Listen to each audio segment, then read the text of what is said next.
Hi, this is Hot Mic and I'm Nidhi Razdan.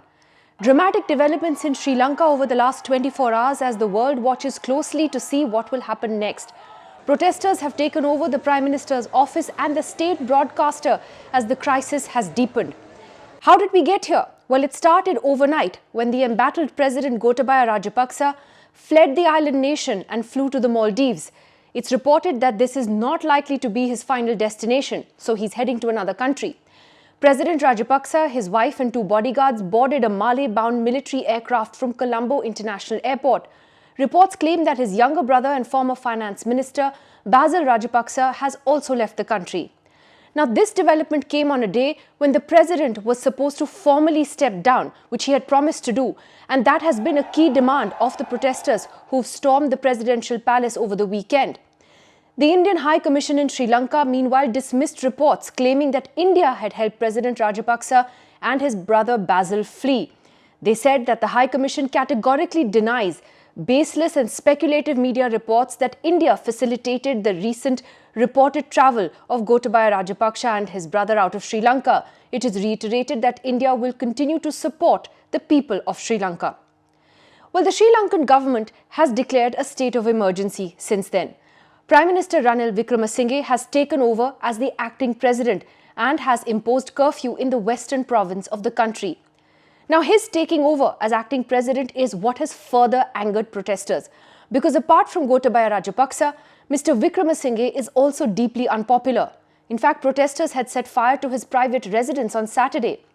Thousands of protesters have been demonstrating at his office today and have ended up occupying it. In fact, earlier, Mr. Wickremesinghe had announced that he too will step down once an all-party government is ready to take over. That uncertainty continues to remain, but more on that later. Ordinary Sri Lankans have been on the streets for months now, demanding accountability and change for the severe economic crisis they are facing, which has left them with a shortage of food, fuel and even medicines. Long power cuts only made things even more difficult. Go, Gota, go was their rallying cry. But by running away, Rajapaksa will not face any consequences at home for his mismanagement of the government and the economy. This has in fact angered many of the protesters even more. Moreover, he is yet to formally resign as he had said he would. It is a huge fall from grace for President Rajapaksa, who has been a towering political figure in Sri Lanka for more than 2 decades along with his entire family. He was the defense chief when the Sri Lankan military defeated the Tamil rebels or the LTTE in 2009, which saw him accused of human rights abuses, allegations he denied. The operations, however, made him and his brother Mahinda heroes amongst the majority Sinhalese community. Riding a nationalist wave after the 2019 Easter bombings, Gotabaya became president and his government was openly majoritarian. The minorities faced the brunt of his rule. Today, none of that has mattered as the economy crumbled, with people from all communities lining up against him and the Rajapaksa family. There is now a very real threat of a power vacuum in Sri Lanka after the president's departure and the deteriorating situation. A stable, functioning government is an absolute necessity for the country as it deals with its huge economic and financial crisis. Politicians from other parties in Sri Lanka have been talking about forming a new unity government, but there is no sign that they are any near agreement. It's also not clear if the public would accept whatever they come up with. As per Sri Lankan law, the acting president has 30 days to hold an election for a new president from among members of parliament. What Sri Lanka immediately needs, though, is money. The Sri Lankan rupee has crashed to 350 against the US dollar and inflation is at over 50%.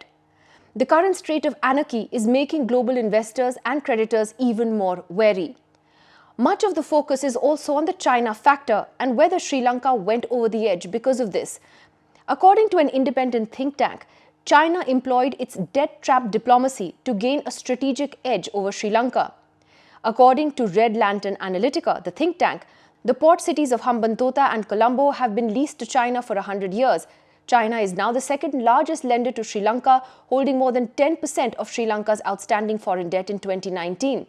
It added that Sri Lanka has fallen apart as a country because of the economic disaster caused by poor governance, lack of transparency, the Chinese debt trap, as well as corruption.